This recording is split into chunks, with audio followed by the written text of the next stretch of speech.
Good afternoon to you all. This is Scott from the CFL Academy, and with my partner, Jason, who's somewhere in Ontario today. I want to welcome you to the Academy's broadcast. And today's topic, something that is very poignant for all of us, is on mental wellness as we head into August and we see what's going to be before us.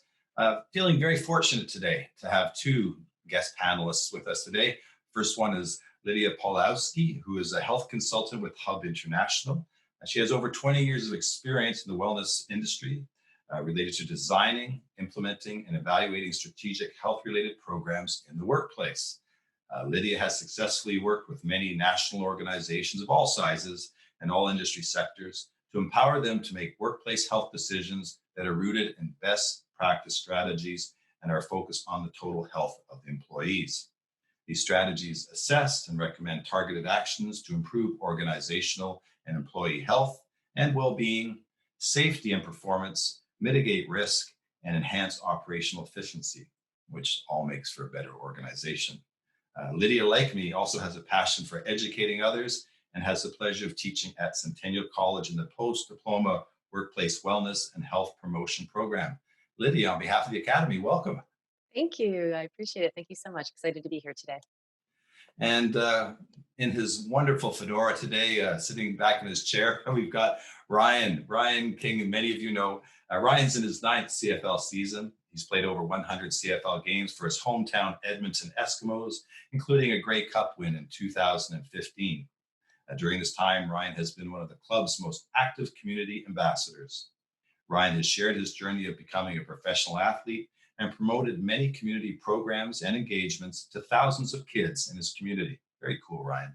Ryan is also an athlete ambassador for Kids Sport Edmonton and launched the King's Kids program in 2016, which provides a life-changing sporting experience to kids who live in vulnerable conditions. Ryan's community work has been acknowledged in 2018 when he was awarded the CFL Tom Pate Award, which recognizes a player with outstanding sportsmanship, a player who's made a contribution to his team, as well as to his community and to his association. Currently, Ryan is an executive member of the CFLPA and is also a member of the bargaining committee during the negotiations surrounding the 2020 season. And this has driven him to have a heavy focus on the mental health aspect of an athlete and the potential mental health aspects of playing in an isolated bubble. Ryan is heavily involved in the medical and return to play aspect of the potential 2020 season. He's looking forward to being involved in the discussion. And Ryan, we're really happy to have you here. And he also feels that these conversations are very important to our membership. Ryan, I want to welcome you very much to today's webcast as well. Yeah, thanks a lot for having me, Scott. Great to have you all on the show with us and looking forward to the conversation. Okay. So Ryan, why don't we sort of make the first pass over to you there? Here we are, we're sort of early to mid-August. We've been on the holding pattern for several months. What are going through some of the players' minds? So what are some of the stressors that we're feeling with this delay? Yeah, that's a good question, and it's hard to give an exact answer because during COVID, this is all new to all of us, right? We've never, our generation and all of us have never gone through anything like this before. So this is itself very traumatic and very difficult as an overall to go through. And then you add it in from a athlete perspective, and I find there's multiple additional stressors that we're going through, and in the situation that we're in with the league and the uncertainty around the 2020 season, if we're even going to play. I think it's important to acknowledge that there are going to take a lot of efforts to help us collectively get through this and to combine our resources in areas like this to help give our members the access that they need. And during these times it's been difficult because for the most part our members are training, they're getting ready for an off season. Our budgeting and whatnot financially comes from game check. So, we're coming to the end of our off season. So everyone's kind of tight around all that.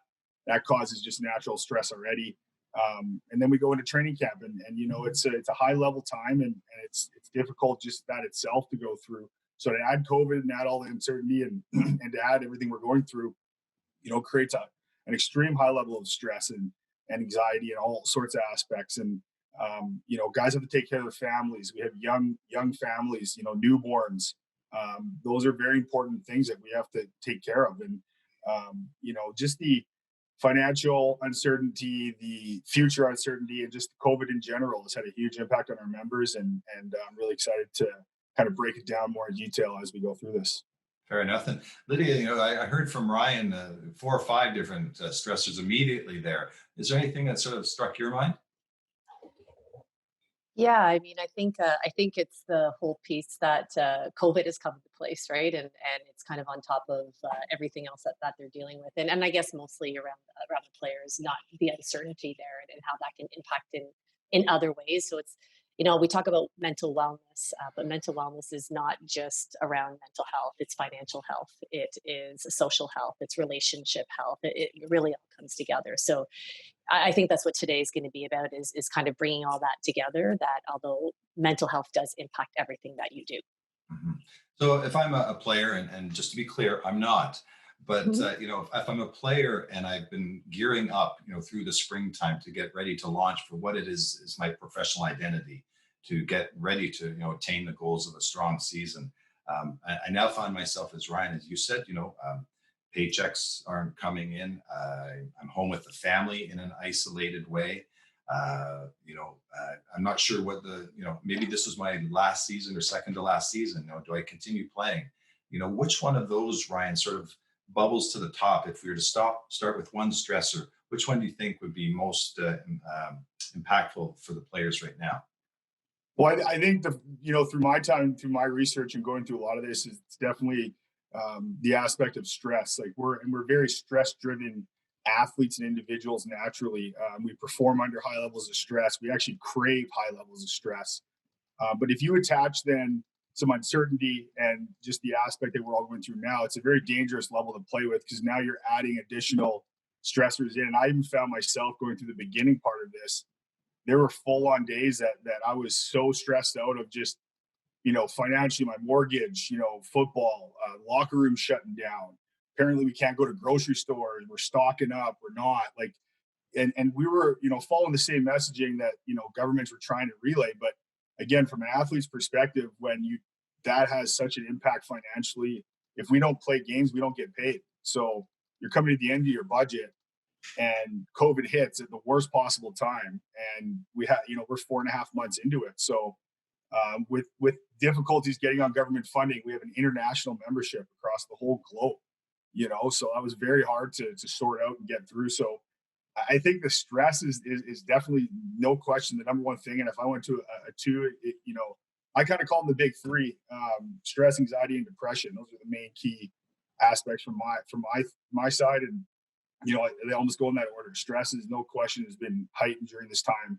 The anxiety just surrounding how this is all going to unroll, and then just depression would be in relation to just those moments when you are at home quarantined. You've never been isolated before. You got to naturally accept the fact you're going to go through these feelings that are abnormal to you. So I think that's how, when I started going through it, it was the big three. And then when we started working on the bubble aspect and trying to put this together, and the calls and the research that I've done, it just obviously then went into much more detail.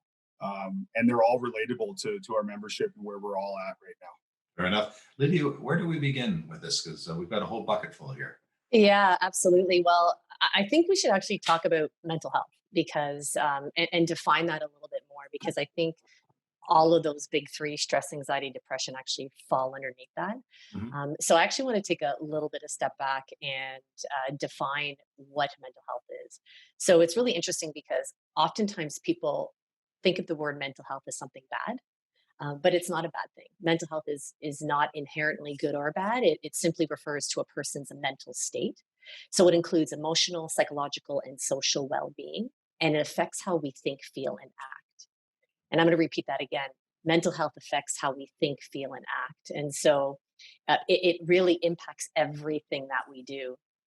So I would actually love to show this slide that Yeah. we pulled together, because I do think that we need to understand what the continuum of health looks like.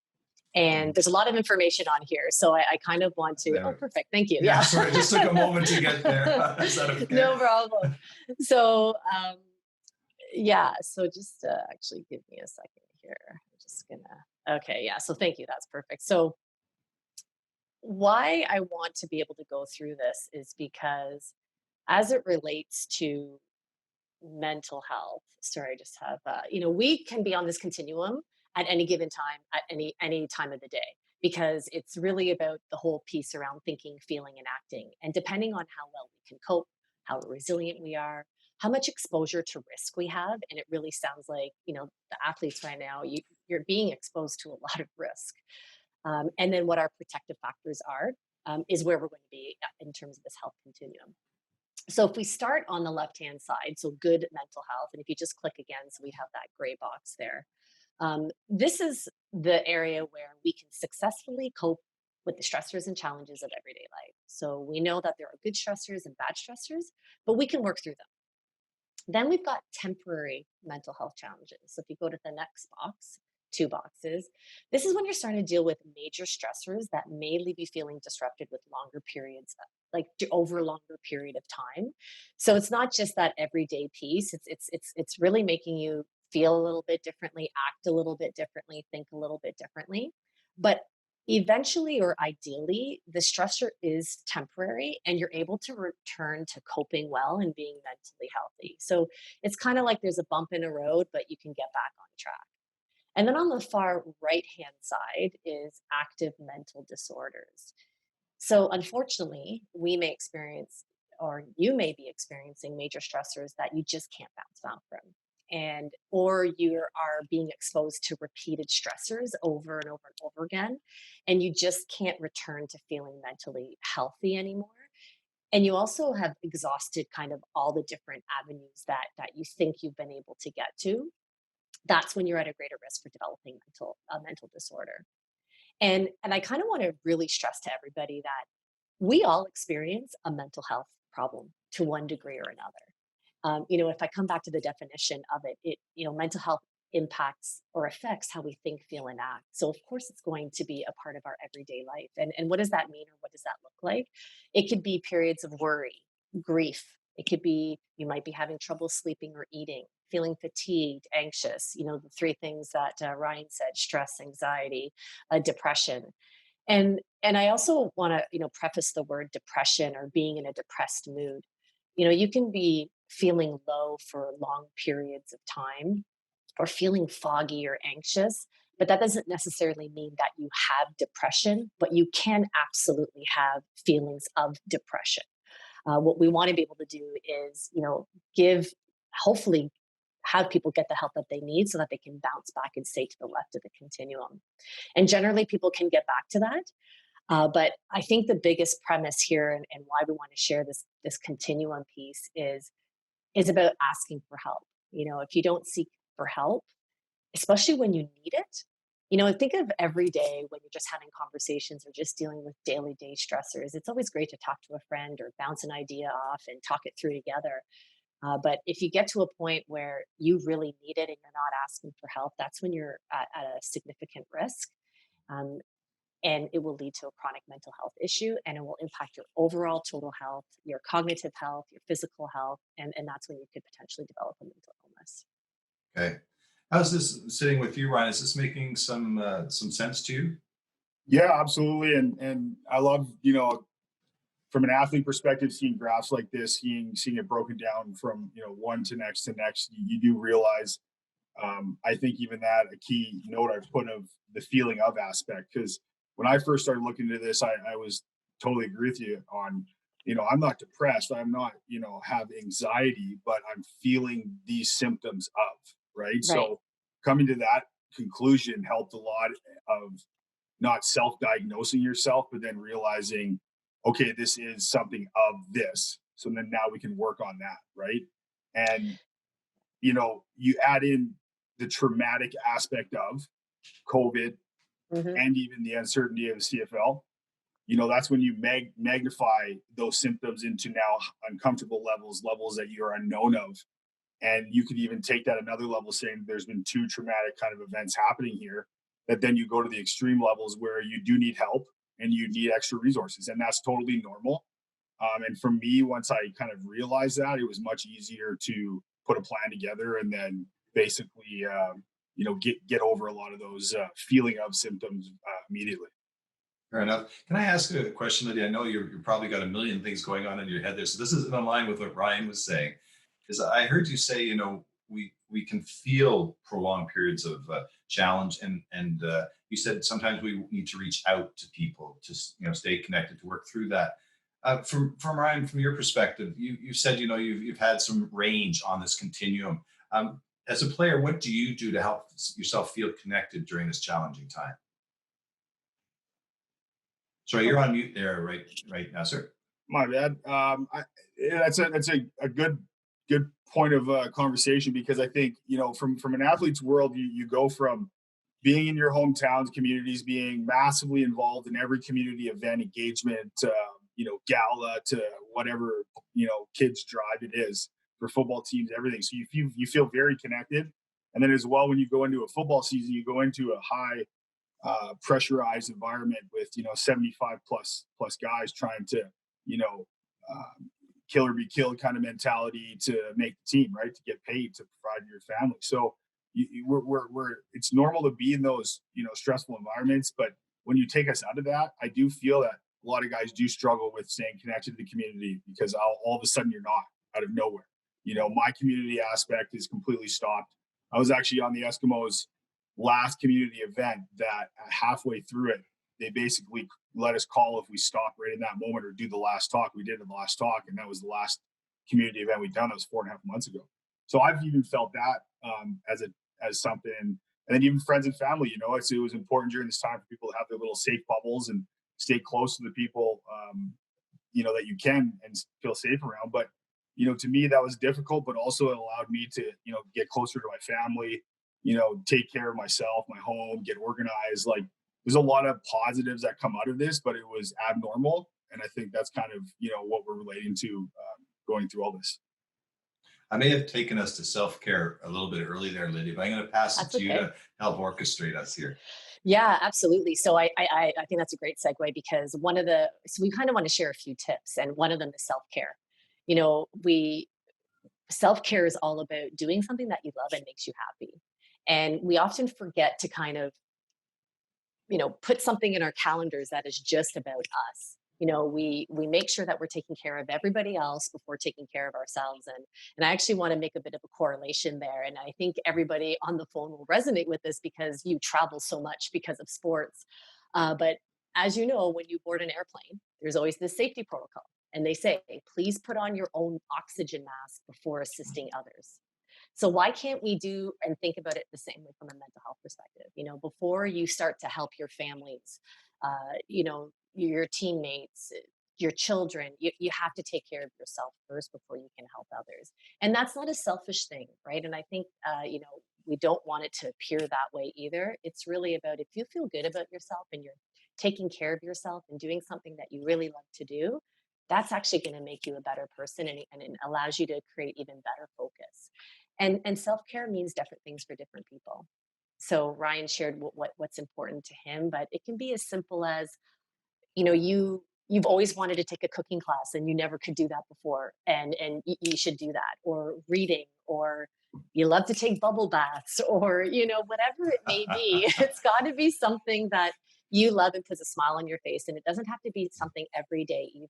It could be something that, I'll give my example. It's maybe silly, maybe not, but I've always wanted to fish, and I started fishing 3 years ago for the first time, and I loved it. And I've now made it something that's important to me, that I go once a year. I go on one little fishing trip once a year, because it makes me Mhm. happy. And it's something that's totally different that I've never done before. But you can do simple things, from a meditation perspective to whatever it may be.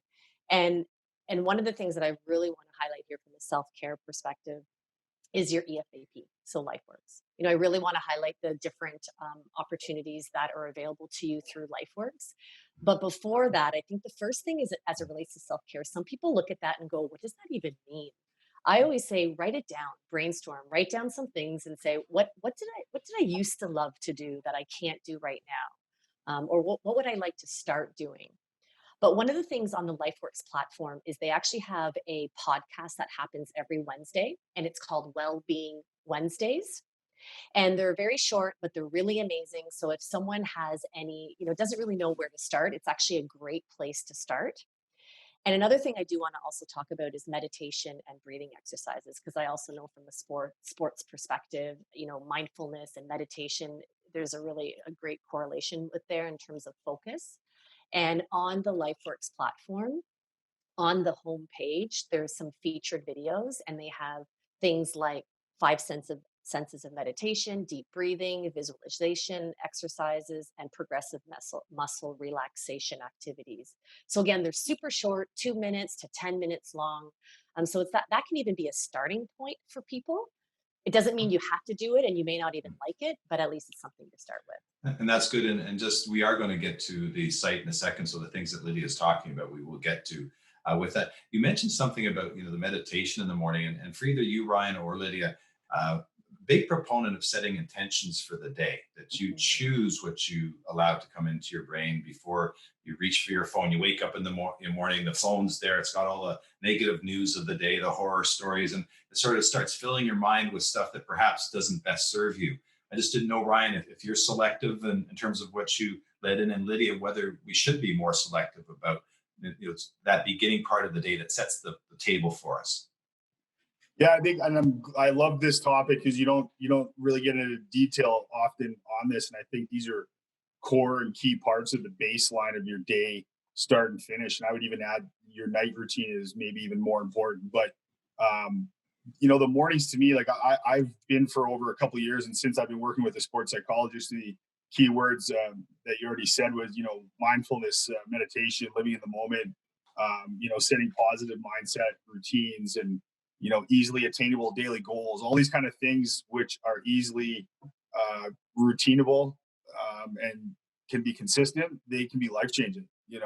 That's a huge part to me of getting through my mornings. Is my morning routine from 2 years ago to now is 150% different, opposite of whatever it was. And I'm a 5 a.m. guy now. I'm up 5 a.m. consistently every day, and I have a very healthy routine in the morning, from not looking at the phone like you said, to what I'm putting water before coffee, and a green shake before my proteins and my fats, and just getting those things tuned up can have a big impact on an athlete. And when we are supposed to perform in such high intensity and such high pressurized scenarios, that mindfulness practice is very important. And then the breathing routines, these are all very relatable to in-game moments. And over the last 2 years, I've definitely almost even documented it because it's had such an impact on my play and just my life in general, being able to kind of be calm when I get up and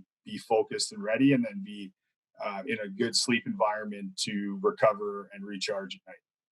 How about Well, Lydia Ryan, goes, yeah, go ahead. Sorry, just go to the segue, but you can do it all on your own. I was just going to say, and to your point about, you're talking about the big three, stress, anxiety, and depression. I mean, having a better understanding on how to control your breath and control your mind can really help with those three pieces. Um, I also want to make sure that everyone's that's listening right now.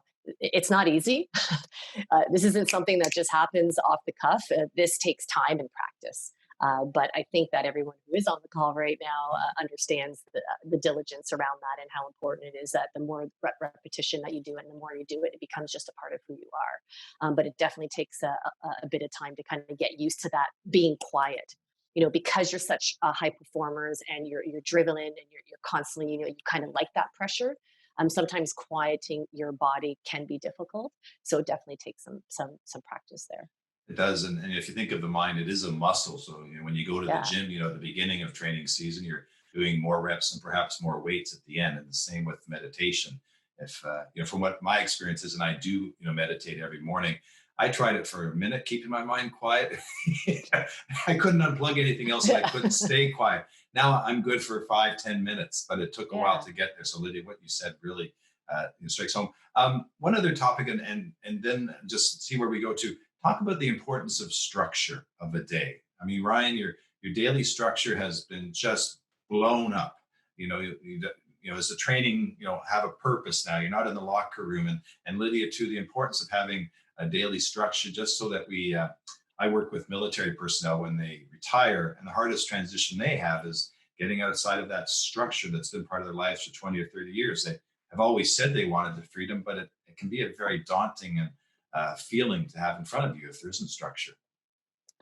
Yeah, and I think especially it's been openly discussed and talked and there's lots of even research out there which I've looked up of the transitional aspect from an athlete into the world and just all that. But imagine now it just all of a sudden being thrown at you immediately right now because of a global pandemic. Like, like Mhm. that to me is immediately stressful, anxiety. Like it's like, holy, like what am I supposed to do? I need to make in the moment decisions that are high level, life changing moves that will affect my family, my everything I've built, my legacy. So those are very intense moments that our membership, are all going through right now, and I do feel for all of them, especially my position of having to represent all of our members. And if you look at it, kind of off topic, but just to go there, from a rookie perspective, you're fresh out of college, you're trying to, live the dream you've been tracing your whole life, and you haven't even got a paycheck yet. You're trying to sort it out versus the older veteran, like I said earlier in the call, that has a mortgage and car payments and two kids at home and other opportunities that are there, but he hasn't taken them in respect to football.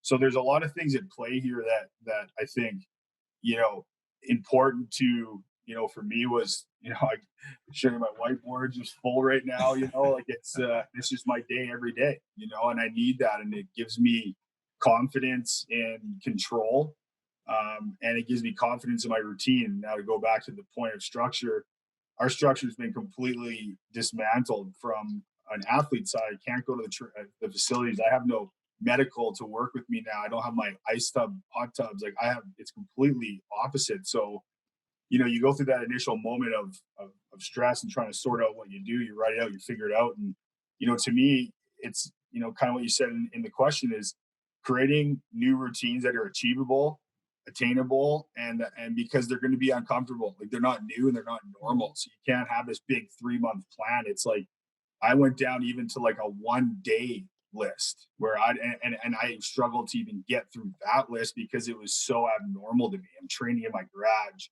I'm running down my alley. Like that stuff Mhm. is so weird to me. And I know other athletes go through this. So, I've now evolved that to slowly a full home gym. And I have a field now that I found that I can run at, so you just then find your basics and build from them, and it is uncomfortable. But those routines after 30, 60, 90 days will naturally become more comfortable. And that's what we're seeing now, kind of 4.5 months into this pandemic. So, Lydia, I want your comments on structure, and then if you could take us to, because I think Ryan, you just alluded to it, is this overarching concept called resiliency. How do we craft that? How do we tap into our own there? So, sort of that structure piece, and Lydia, if you can take us on to resiliency, that'd be awesome. Yeah, so I really like what Ryan said in terms of control, and I think that's a really important element as it talks about structure because it's about locus of control. There's so much going on right now. And so what are the things that you are able to control? So I actually think that now more than ever, it's more important to have that structure so that you can start to figure out what is it that you have control over and focus on the self-care and working towards, bettering yourself. And and I agree with Ryan. It's just even just do one thing. It's not about completely just changing everything because that can cause anxiety and stress in itself. So it's really about just trying one thing, and then building upon that. As it results to resiliency, I mean, resiliency is something that it actually kind of goes with a little bit of coping and resiliency. So having resilience, you're not necessarily taught how to be resilient, right? No. You don't go to school. You're taught how to do math, and you're learning about history and geography, but no one says, "Oh, you need to be more resilient." Well, what does that mean? And so, but coping strategies is that can be taught. And what does that mean? That's about education, learning, training, and just learning and reading about things. And so when Scott, you were talking about, there's so much information at us, and that's why I really like the Lifeworks platform because it's curated information where it's reputable stuff that you can look at, that you don't have to start looking at all this other information. And I believe that can help with resilience. And it takes time because again, it's practice. if you want to change and learn how to better cope with your actions or feelings or emotions when you're feeling anxious, that's going to take time. And different experiences are going to impact you differently. Fair enough. Is this a good time to try to hit the site there and go through that a little bit, Lydia, or do you want to delay that? Yeah, no, that might be a good idea. I mean, I think one of the things that I'd love to share are toolkits, and I'm wondering if you can actually just type in the search function. So that's the one thing that's great about the Lifeworks platform, is Okay. that I would encourage everybody to use it almost like a Google search. So there's a search function at the top, and if you just type in the word toolkits, so Lifeworks has all these really amazing toolkits in place. You're going to And make me have to perform here under pressure oh, too, aren't so you? see where it says search resources just on the top right? Top right, I'm seeing well-being. Maybe I'm not seeing that on Just my right screen. below, just below well-being. It says Okay, search yes. resources. Oh, yeah, it's hidden by my Oh, by sorry. my bar here. No, that's okay. Anyway, what do you want me to type in? Toolkits, please. Okay. So what's awesome, and you talk about resilience, there actually is a change and resilience toolkit. So what's really awesome, again, what Works has done is. Can we just rewind just for a second, because some Sure. folks who are watching this may not be familiar with what we're doing here. So where are we now? And Yes. by the way, all the CFLPA members, you have access to this resource, right? Yes. Yes. Okay. Yeah. So That's a please. great point. Yeah. So Lifeworks is a online platform that not only has resources and tools to help you with your total well-being. So that includes financial, mental, social relationships, but it also has a whole counseling component. So for employee and family assistance program. And yes, I agree with Jason. So you need to have toolkit needs to be one word, not two separate words. And then Thank you. I was typing blind there, That's I also okay. I can't spell, so I'm just going to admit that right up front. So, and I think this kind of comes to, so you'll see here, there is every topic from A to Z that is within here. You've got, Ryan, you talked about depression. There's actually a depression toolkit that's in here. And there's a lot of great information that someone can start to even understand if they have depression. Because again, we talk about you can feel low and be foggy for a long period of time. But if you're getting to a point where, you can't get out of bed or you're just not having the same conversations as before, or even from a hygiene perspective, like depression is an illness, it's a disease. And so that's a whole other conversation that we can have, but I don't think everyone necessarily always understands what depression means. And there really are different various levels of what depression is. And so the toolkits here really start to define what that means so that people can start to understand what it is and then how to deal with it. So there is a change and resiliency toolkit. There are, health and well-being. You'll see here, I mean, there's mental fitness. There's, if you click on the one that says toolkits there at the bottom, Scott. This one here? Yeah, if you click on toolkits, just the one on it, then there's this whole other page that shows up. And you'll see if you have a death in the family, there's a whole toolkit there. There's about caregiving. So if you have elder care, if you're going through a divorce.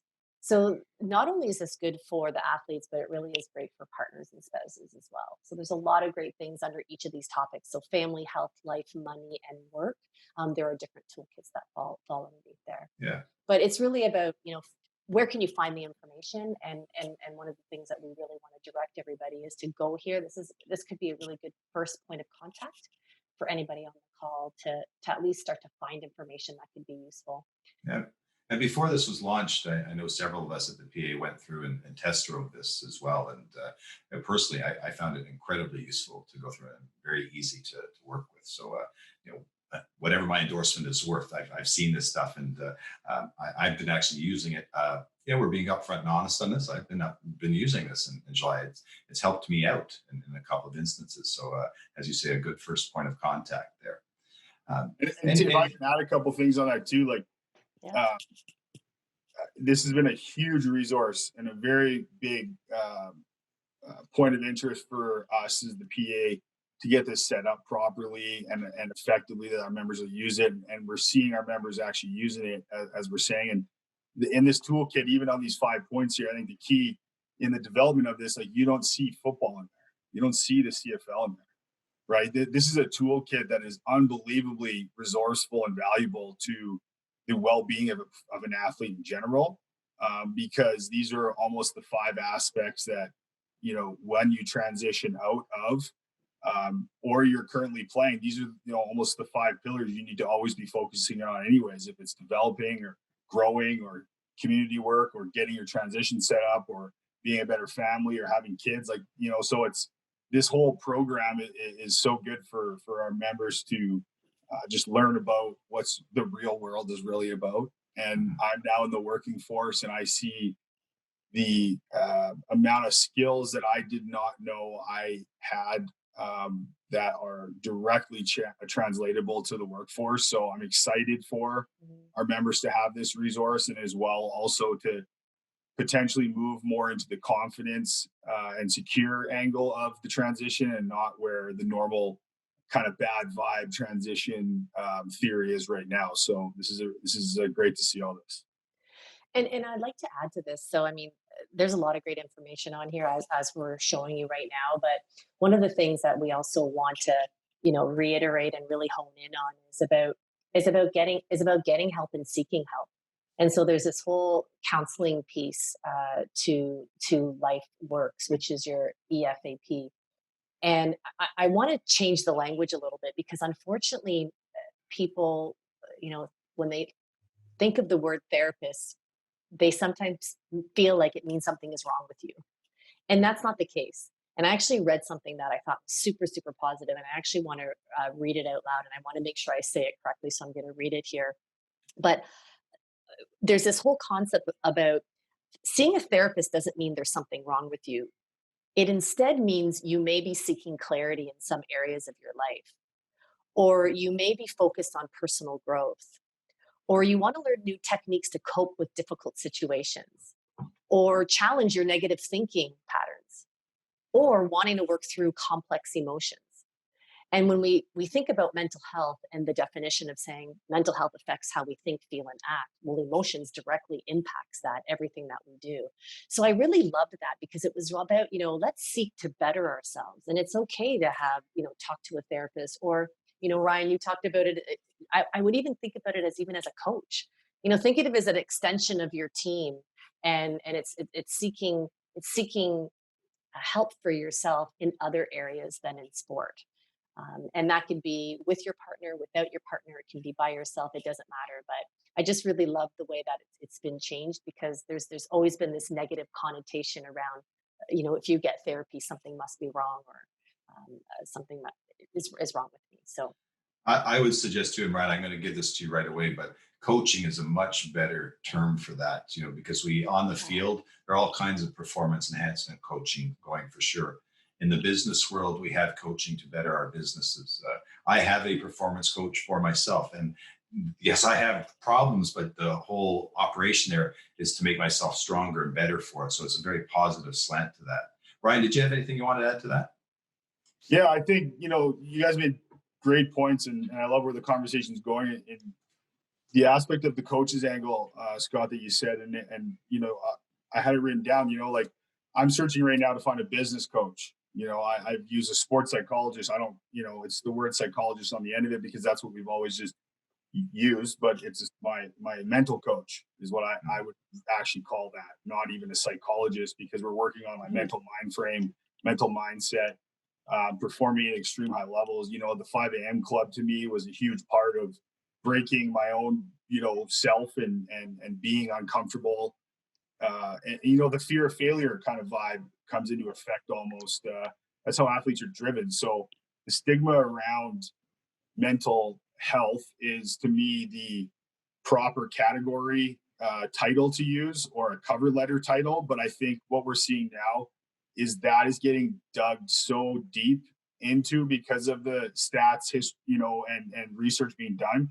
But now what you're seeing the NFL has already done this, which means the CFL will. I bet you we're 3 to 5 years of having this implemented, almost in the sense of you can have an advantage over your opponent in a professional competitive environment if you are more mentally effective, or your mental mindset is in a higher level grade than others, you will be more successful in that moment, in the recovery of that moment, and then just in the plan prep moving forward. So it is being researched, and I'm part of that team on the CFL side to work through this. And I'm very much enjoying this because I'm seeing and learning so much more about how this can actually be used to your advantage.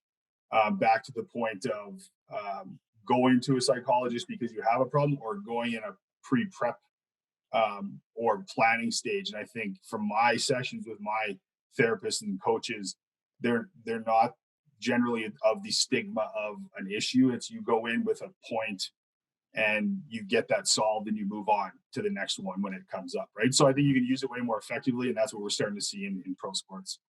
Right. Yeah, and if I can add to that, and so one, I would actually encourage you, Ryan, to call EFAP because they might be able to help you.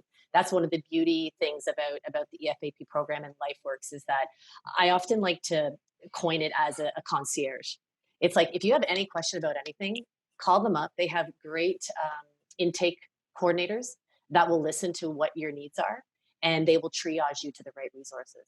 So on that note, I actually think it's really important, and Jason here has also shared with us that if we go to the main page, is that we want to share with you two things. One, the phone number. So there's a phone number that you can call. So there's two ways that you can contact EFAP. Yeah. So just tell me how I get to the main page there. So see the logo, so I think if you, unless that goes right to the logo. No, that's your main page there. Okay. So see where it says feeling supported on the left-hand side? That should, there you go. If you scroll down, there's a phone number there. So there's the toll-free number that you can call in and be able to say, hey, I just need to, I'm feeling X, or, I'm dealing with this scenario. And it can be anything. And that's what's the beauty about this. This platform is not only about, I need to speak to a coach or a therapist or a social worker or whatever it may be. I like to share two examples because this is the spectrum of how you can receive help that can be impacting or increasing stress in your life or anxiety that could potentially even lead to other things. But I had one client where it was actually an executive where his daughter was sick and she had to get a specialist appointment. And the next appointment was 3 months out. But he recognized that it was actually impacting his work because he was obviously concerned about his daughter. And he was thinking, well, I can't wait 3 months. That's just too long. He called the EFAP, and 3 days later, he got an appointment with the specialist because on the EFAP side, there is a whole child services component to this. So that just reduces anxiety. He felt so awesome. And, they're dealing with what they're dealing with their daughter. Whereas on the total end of the spectrum, I had another client where an individual, he was a single male in his 50s and he had a dog and he just got a promotion with work and he was traveling a lot, but he needed to find a place for his dog. And it was causing him a lot of anxiety because he didn't have family surrounding him. He was actually quite isolated in his community. So he didn't have the supports around him. He called EFAP. He told them what they were looking for. A week later, they sent him a package with all the different places he can go to with price points and what his expectations are. And now he's found a great place and it's good. And so that's the variety and the beauty of this platform is that it could be anything that you need it to be. And if Lifeworks can't find it, they'll find a community resource to be able to help you. Okay. And then sorry, go ahead, Lidia, please. I didn't mean to interrupt. No, that's okay. And there is a chat function in this feed as well. So if people aren't comfortable with actually calling and talking to somebody, there is a chat function that you can literally just start texting somebody and having a conversation as well. So it can be as simple as that. Fair enough. I was just going to suggest, we've offered a couple lines of help here, and there's SelfCare and there's this platform. I think your advice, I know what you're going to say here, is that you don't have to wait till SelfCare doesn't work before you go to this other one, that you can go get the help right then and there and not wait, right? Sort of whenever you need at that moment. That's right. You know what? It could be at 1:00 in the morning. It could be whenever you want. That's what's also so wonderful about this platform, that it is 24/7. You have access to individuals that can help you across the country at any time. Fair enough then. Okay.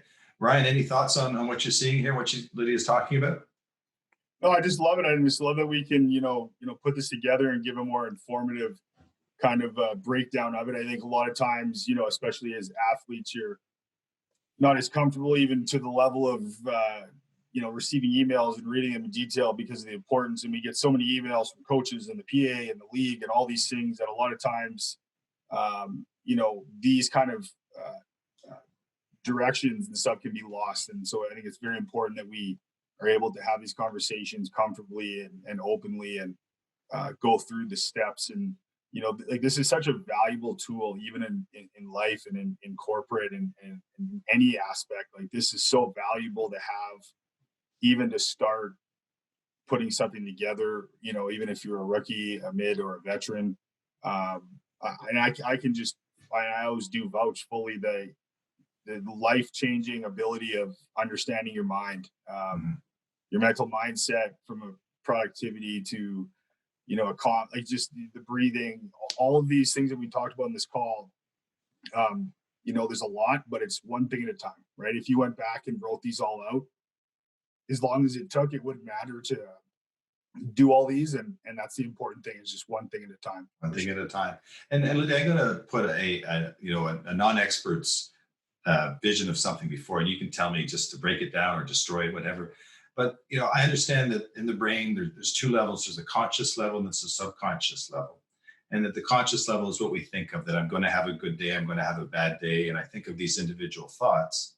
And that the subconscious level is non-evaluative, that if I just think that I'm going to have a bad day, somehow my subconscious brain looks for ways to reinforce that thought.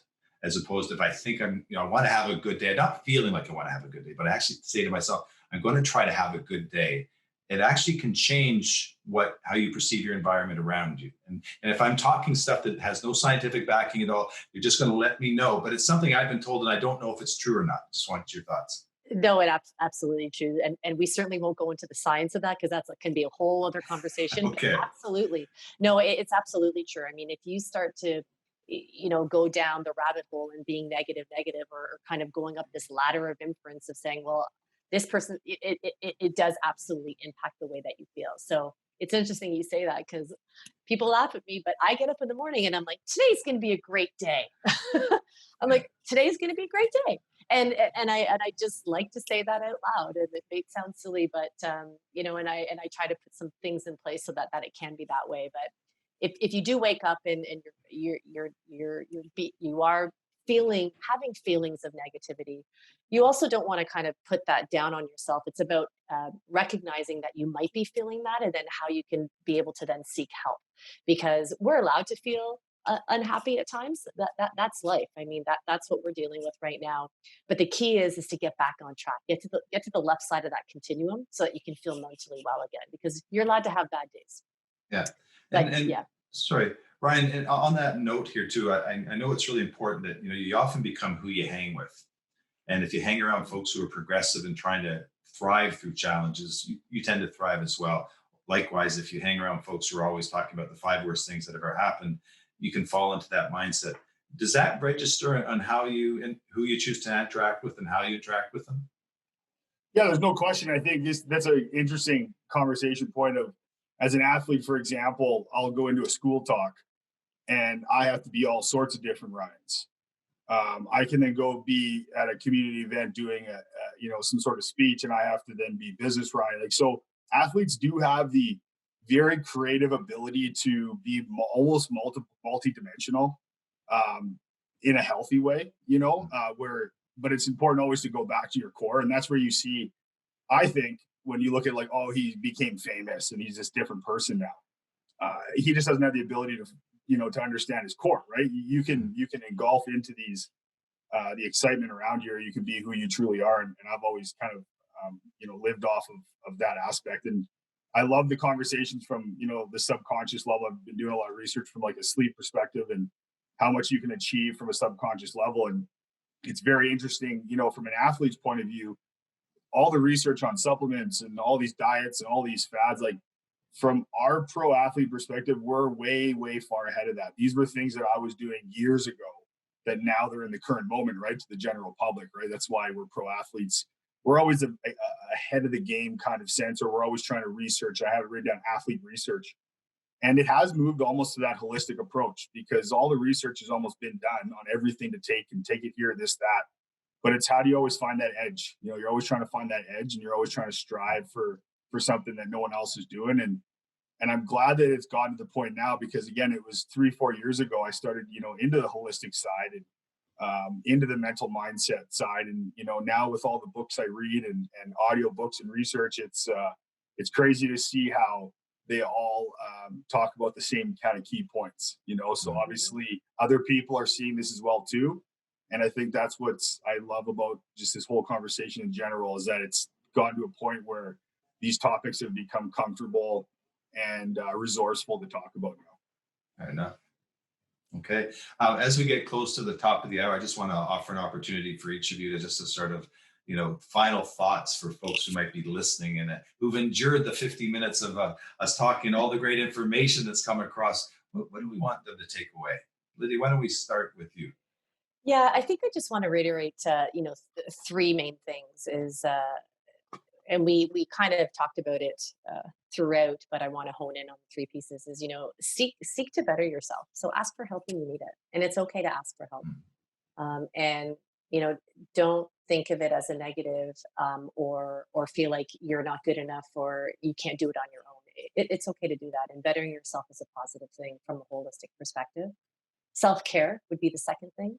You know, do something that you love and taking care of yourself is very important. And so think about those things that you used to do and maybe start to incorporate them. And Ryan actually said this earlier, and we didn't get to talk a lot about this, but stigma. There's so much stigma around mental health, and I think this is a really amazing, great first step to have the conversation. You already have a great program in place as it relates to Lifeworks and just, you know, getting that message out there. But if you can stop this, you know, one way that you can stop the stigma is by sharing stories. So I think, you know, Ryan and Scott, by both of you even being here today and sharing some of your personal stories, I think could potentially resonate with other people to be able to share. Because the more you can share your stories, others might say, oh, okay, well, they're trying it out. Maybe I'll try it out too. And maybe it's not, maybe it's going to help me reach the goals that I'm looking to reach towards. So those would be the three things that I'd like to end on. Thanks very much. Ryan? And I'll roll right in. I think, you know, fair to say we have generally the same conclusion, and I fully agree with you. You know, after going through this, and I think the biggest thing is just the vulnerability aspect of, and the from my perspective, the high level of change. You know, you do so many things in life to get small changes, or whatever it is, and I'm telling you, in your own present self is the biggest change you're going to get, and it's an abnormal environment to self-diagnose, which athletes especially always do. So I think once you're willing to just break that stigma or just make that first phone call, it'll change your life. There's no question. And I've made that call many years ago. I have motivated many of our athletes to do the same, and it's just always the same result. So from an athlete perspective, just reach out, just make that call. It's better for yourself. If you know, it's going to better your career. It's going to, you know, increase the length of your career. It's going to increase the positive transition of you getting out. You know, you're going to have a more stable home. Your family's going to be better. You're going to have better understanding of finances. You know, life is different. It is not normal world living, being an athlete and being in a professional locker room. And again, I'm in the corporate world now. And I understand that completely. And I'm more motivated now and excited now to be engaged in these kind of programs because I could be one that has already gone through it. I played 9 years and now I've done it. And it's, if I didn't have the help, there's no chance I would be where I am right now today. And that's solely just due to making that first phone call. And it was a very easy conversation, you know? So when you call in or you write in or whatever, don't have these high expectations outside of, you're going to have a conversation with someone that you've been wanting to have, that is unbiased and, you know, non-judgmental, and it's unbelievably rewarding just to have that resource. So I hope this helps a couple people make that first call. That's a beautiful wrap up to both of you. Thank you very much for doing that. Just 1 second here. Yeah, and just Ryan from Jason from our head office saying how much he's really appreciated your calls as well. Thank you both for being so authentic for such an important conversation. And if we need to go to a round 2 for something more specific, can I call on you guys again? Absolutely. Love to. Absolutely. Okay, it's great. Thanks a lot. Okay, Lydia, thank you so much. Ryan, Thank thank you so much. It's greatly appreciated. Awesome. Great. You Thank guys you. Have a have great day. great day. See you later.